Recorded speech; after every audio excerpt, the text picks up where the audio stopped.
welcome back.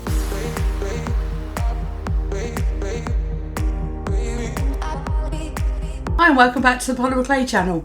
So I'm going to show you how to use mosaic tiles on a pot this time. So if you haven't seen my video that I did this table behind me, I had such a lot of fun with that, and it is one of the biggest things that I've made for a really long time, and I just absolutely love it. So if you haven't seen that video, please go and check it out because it is really cool. So today I'm going to use some of those tiles that I had left over from that table. I'm going to show you how to use it in a pot plant. Now, I have done a lot of these pots lately, but they seem to be really popular, quite literally, on my channel. But the reason why I'm doing this today is because my friend is not very well, and I like giving plants to people because flowers die really quickly. And I wanted to give her a little present with that, and I thought, oh, I'll make a pot plant. So that's what I'm doing today. I'm decorating a pot for my friend. So here we go.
I once felt I'm done with the defense. Drove back and climbed over your fence. Had to show you that I was a mess.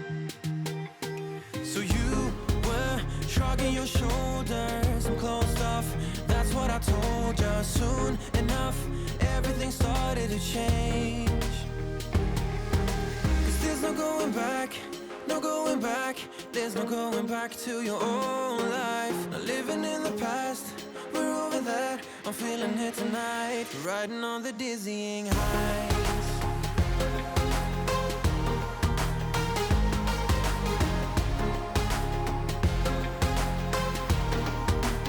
Riding on the dizzying heights.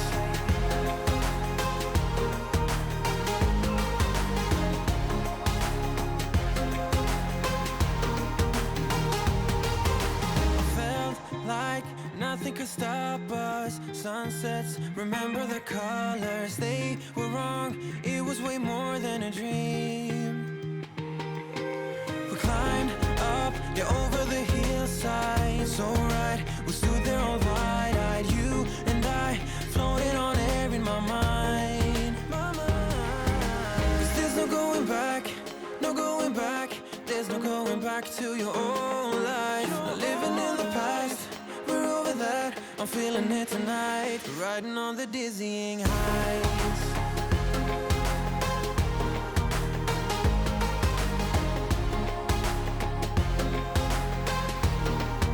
I'm standing on the dizzying heights.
Thanks for watching the tutorial. So this is the show and tell part where I talk about the thing that I've made, how it went, what I thought about it, and it gives you an opportunity to see it in real life and also up close. But first, I would really like it if you would subscribe, like and comment.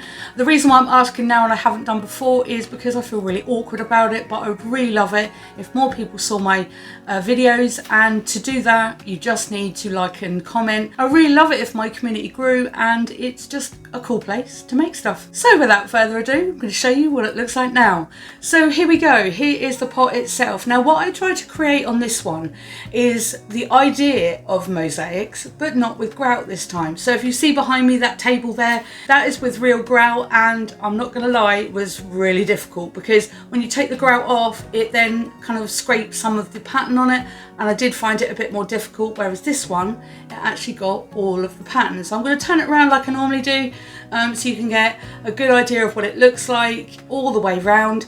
And I just absolutely love this. These colours I did use in my table, but it wasn't the main part. The main part was the darker tiles in the middle, but I wanted to show you how you can do mosaics without the grout and just use white clay. So the white clay needs to be quite thick because otherwise it doesn't stick in and these white parts don't actually stick out, which is what you want them to do. And once you've rolled it, what you can do then is trim off the edges up here, and you don't actually use as much clay as you think, but it's good to sort of roll it once you've got them all pressed in, so then they are flush and they are quite smooth as well, so that's quite good. But what I did on the tutorial, as you can see, is I continually sort of rolled it, and then I curved the edges by just doing this sort of motion, and that actually worked out quite well. I was quite surprised at that, because it gave it more of a curved edge and it's really smooth around the edges. Normally I do sort of print it or do something cool with it like that, but today I didn't. I just thought I'll leave it as it is, and here is a bit of a close-up. So I'm going to come out of shot because I found that on a lot of my videos there is a tendency for it to fuzz out, and I want you to see the cool kind of like patterns with this. They're all very similar. I used one of my favourite prints with this one, and I just absolutely love it. It's just really cool. So what I'm going to show you now is with the plant in it. So this is a plant that's going to go to my friend. I don't actually know what it is. It just says cord-lined kiwi. I don't know. If anyone in the comments know what this type of plant is, I bought it off Amazon. I've got no idea. All I liked about it was how pretty the leaves were, and it's kind of just sort of a distinctive little plant. So this one, unfortunately, I'm not keeping, but this is the finished pot with the plant in, and I just absolutely love it. So this is how you create a pot for a plant. Thanks for watching, and I'll see you again soon.